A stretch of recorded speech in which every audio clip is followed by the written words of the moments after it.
দেখা যায় ইফ একটা ভালো কোএক্সিস্টেন্স ক্রিয়েট করা যায়, আই থিঙ্ক এই ধরনের উদ্যোগ এবং আরও অনেক কিছু নিয়েই ই কমার্স এগিয়ে যেতে পারবে। আমিও আসলে একমত মেজাবিন আপুর সাথে যে এ ধরনের উদ্যোগ আরও অনেক আগেই লঞ্চ হওয়া উচিত ছিল, বিকজ এখন যে দ্রব্যমূল্যের বাজার আমরা সবাই জানি যে অনেক চড়া মূল্যে, স্পেশালি যেগুলো ইম্পোর্টেড প্রোডাক্টস সেগুলো অনেক দাম দিয়ে মানুষের কিনতে হয়। সেই জায়গা থেকে যদি একটা পাইকারি প্রাইসে মেম্বাররা পারচেস করতে পারে তাহলে এটা তাদের জন্য সাশ্রয়ী হবে এবং তাদের বিজনেস মডেল অনুযায়ী যদি অনেক সাবস্ক্রাইবার হয় তখন তাদের জন্য আসলে লাভজনক হবে। So it's a win win situation for both the party. So এটার জন্য আসলে অনেক কাস্টমার রিটেনশনও দরকার। তো আশা করছি যেহেতু কেবল নতুন উদ্যোগ, সামনে ওদের মেম্বার্স যত বাড়বে তত আরও বেশি প্রোডাক্ট ওরা ডিসকাউন্টে প্রোভাইড করতে পারবে। কোশ্চেনগুলো যদি একটু আমরা লাউড শুনতে পারতাম তাহলে মনে হয় ইজি হয়ে যেত।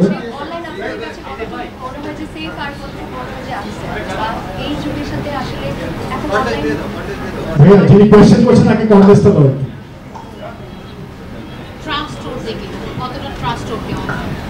আমার কাছে মনে হয় যে অনলাইনের ব্যাপারটা প্রথম একবার পারচেস করলেই মানুষ বুঝতে পারে যে পরবর্তীতে সেখান থেকে প্রোডাক্ট নিবে কি নিবে না।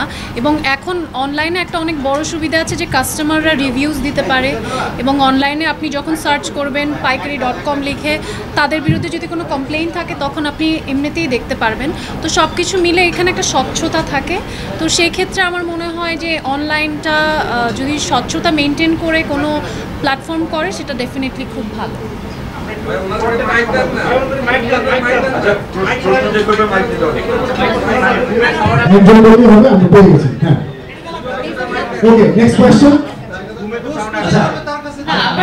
এটা নতুন করে রিপিট করার একেবারেই কিছু না, বাট ডেফিনেটলি আমার মনে হয় good and bad experiences সবারই আছে, but we can only expect good things because তাদের যদি previous রেকর্ড কিংবা হচ্ছে কি হিস্ট্রিটা ভালো না থাকতো তারা এতটা কনফিডেন্টলি এতটা ভালো একটা মেম্বারশিপ প্ল্যান আসলে লঞ্চ করতে পারতেন না।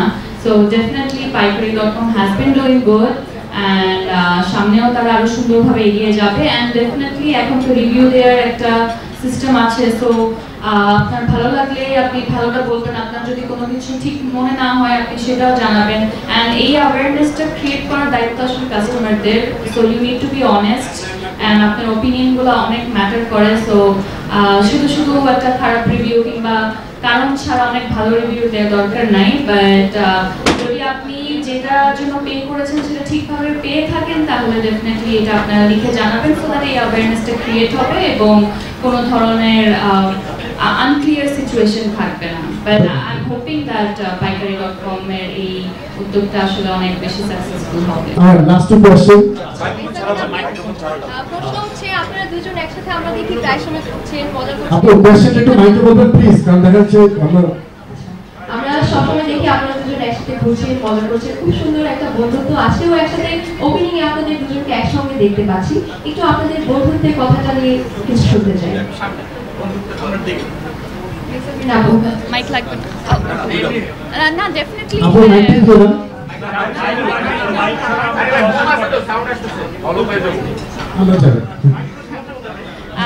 ডেফিনেটলি মানে এটা নতুন করে বলার কিছু নেই। আমার মনে হয় সবাই জানে। আমার মনে হয় ইন্ডাস্ট্রিটা আসলে এত ছোট এবং আমরা কাজের বাইরে টাইম স্পেন্ড করার সেই সুযোগটা খুব কমই পাই, বাট ডেফিনেটলি আমাদের একসাথে হচ্ছে বেশ কিছু ট্রিপস করা হয়েছে। আমরা কিছু প্রোগ্রাম অ্যাটেন্ড করার জন্য, কিছু ইভেন্ট অ্যাটেন্ড করার জন্য দেশের বাইরে গিয়েছি। সো একটা ভালো টাইম অ্যান্ড আন্ডারস্ট্যান্ডিং ক্রিয়েট হয়ে মানে টাইম স্পেন্ড করার সুযোগ হয়েছে অ্যান্ড ভালো আন্ডারস্ট্যান্ডিং তো ক্রিয়েট হয়েছে।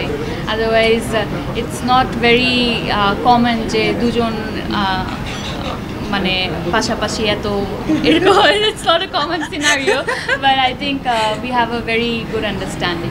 হ্যাঁ, আর তার থেকে আমি আরও একটু অ্যাড করতে চাই যে মানে মেজাবিন আপুর সাথে ট্রাভেল করে it's really nice. It's because she is very punctual আমাদের কোনো জায়গায় যাওয়ার জন্য, মানে I am also kind of the same, so আমাদের মাইন্ডসেটটা অনেক সিমিলার।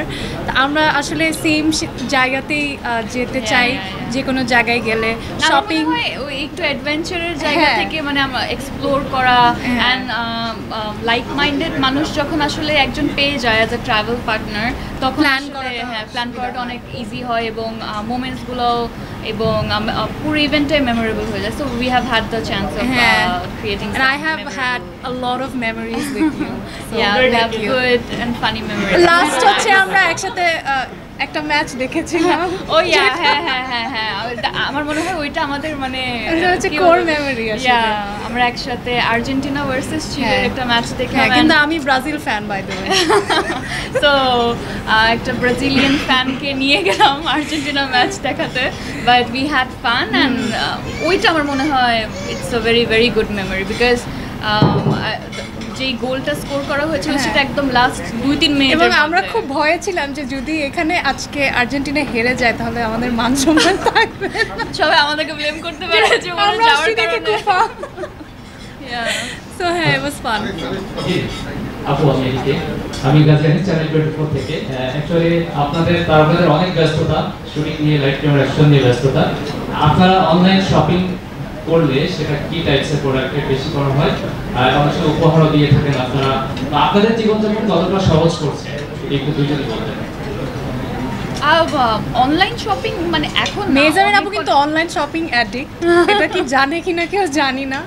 উনি প্রতিদিনই কিছু না কিছু অর্ডার করে এবং ওনার পার্সেল আসে প্রতিদিনই এর কাছে ওর কাছে, বাইরে থেকে নিয়ে আসে। ভেরি ভেরি ট্রু, মানে আমার এই ধরনের একটা সুস্থ অ্যাডিকশন আছে দ্যাট আই লাইক শপিং এবং শুধু নিজের জন্য না, নিজের ফ্যামিলি ফ্রেন্ডস সবার জন্যই আমার মনে হয় ভালো কিছু দেখলে সেটা অবশ্যই কিনতে ইচ্ছা করে।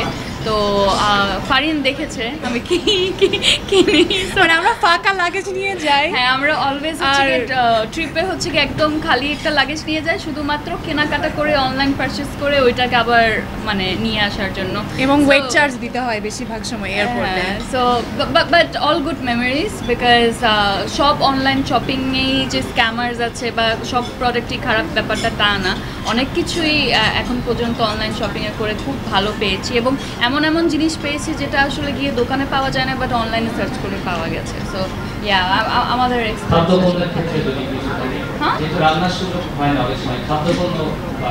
এইটা তো একেবারেই বিকজ অনেক বেশি হয় বিকজ আমরা শুটিং তো কিছুটা দৌড়ের উপরেই করি এবং দেখা যায় একটু লাঞ্চের টাইম মিস হয়ে গেছে বা লাঞ্চ এখন আসছে বা এটা আমাদের এখনই খেয়ে নিলে হয়তো বা পরবর্তী সিকোয়েন্সে আমরা শুটিংয়ে চলে যেতে পারি। তো ওই অনলাইন অর্ডার টর্ডার আসলে এগুলো চলতেই থাকে সবার।